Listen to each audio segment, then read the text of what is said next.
Welcome back to the Quiet Impact Podcast. And this is where introverted leaders and entrepreneurs can learn to amplify your presence, profit from your purpose, and lead without compromising your peace.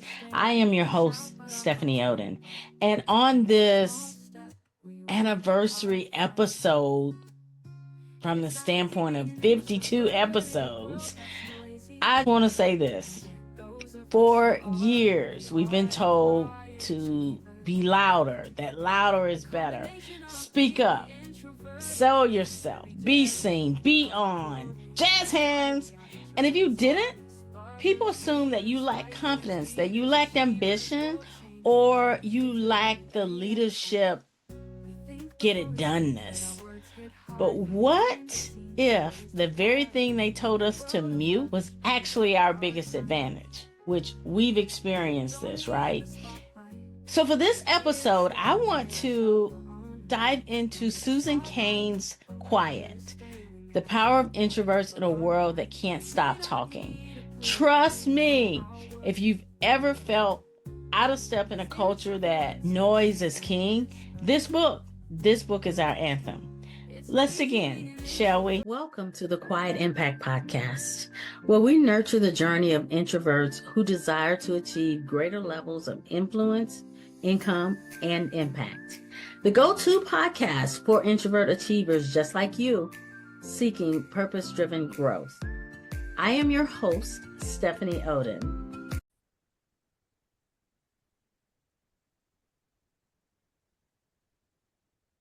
Let's start here. The world is biased toward extroversion, but that doesn't make it right. We're not shy, timid, or needing to be fixed. We are an introvert, and that is our superpower. Introverted AFF. Absolutely fabulous and feisty. When you think about it, from classrooms to boardrooms, the spotlight tends to favor the talkers, the brainstormers, the always on personalities that just jump up there. And based on Susan Cain's book, which is what we're hanging out with, The Power of Introverts in a World That Can't Stop Talking, she calls this whole idea of this bias, it's the extrovert ideal. But here's the truth. Introverts have been quietly shaping history this whole time. Einstein, Rosa Parks, Chopin, they didn't dominate rooms. They reshaped them. And let's clear this up. Even though I said it in my introduction, introversion is not shyness. Now, there are those who are shy, but it's not I'm an introvert and I'm shy. Introvert equals shy. Sometimes shyness is about a fear of judgment, and introversion is about energy. It's how we recharge. Matter of fact, you should probably send this episode to your friends who think that you're shy and you're like, no, I just can't do you right now. It's how we recharge. That's why often an evening of solitude can be like oxygen after a day of nonstop meetings. And you may have watched the episode on what are some of the things we can do in the middle of our day to get our energy back. And I talked about that, like how we can navigate a busy day and still build in those little rest stops. It's so important to know that the distinction matters, because too many introverts, and not us because we're smarter than that. You're here, you're listening to this, you've heard me say this a lot. We're not broken. We are just wired differently. And different doesn't mean less than. Here's a mic drop moment for you. Although, not dropping my mic. Solitude can be a catalyst for creativity. I like how Cain mentions that the world's greatest ideas don't always come from a group think or open plan. A lot of times they come from quiet reflection. Even though constant collaboration all the time might be trendy, But when you look at creativity at its core, it demands some space. It's a depth and it demands some space. Another interesting thing that she brought out that I thought was something to share was that biology backs us up. Introverts process dopamine differently. In English, we hit stimulation overload faster. That's why the buzzing networking event feels like running a marathon. And one deep conversation over coffee can have us lit for days. So different wiring doesn't mean less value. It means being in different environments that allow us to bring out our best. Now let's talk about leadership. Having sat in leadership roles, having heard the well, you're doing great, Stephanie, and your team is doing great, and you're a great leader, and we just need you to be a little bit more outgoing. Hello? Society keeps telling us leadership requires charisma, charm, and being the loudest in the room. And I absolutely agree with Cain. And based on my experience, that is a myth. That's a myth. I think about Rosa Parks, quiet, steady, unshakable. Hmm. Or Gandhi, leading with moral conviction and not volume. And I agree with her when she said leadership isn't about decibels, it's about depth and clarity and courage. Uh, Courage is something that I share when I do talks a lot of times because often with introverts and ambiverts, the courage comes before you have the confidence to do it. This one gets me fired up. I dealt with this with my son. He is more wired like I am. Schools, workplaces, rigged, rigged, open plan offices, forced group projects, rewarding whoever's talking the first, not whoever thinks deeply.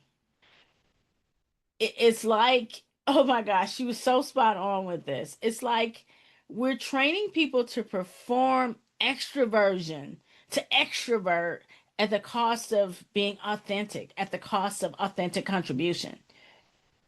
And she's not saying that the others isn't bad. It's more like, where's the balance? Like, find the space that honors reflection and dialogue, that lets both introverts and extroverts bring the best on their terms.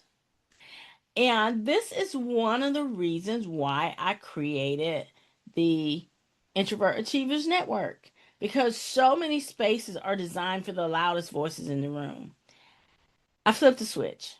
It's a community where you can have a podium, you can have a seat at the table, and grow on your terms. It's a place where your reflection is valued, your depth is celebrated, and contribution isn't about being the first to speak. It's about being true to your authentic voice. And this shows up the most when we do our monthly mastermind, when the collective mind share input to help members of the community solve their most pressing problem, come up with a 30-day action plan that they can actually implement. And there's a balance. And what's funny is if you could be a fly on the wall in one of our mastermind sessions, you would think, I don't think you guys are introverted at all. It becomes a version of community and sharing and authentic input.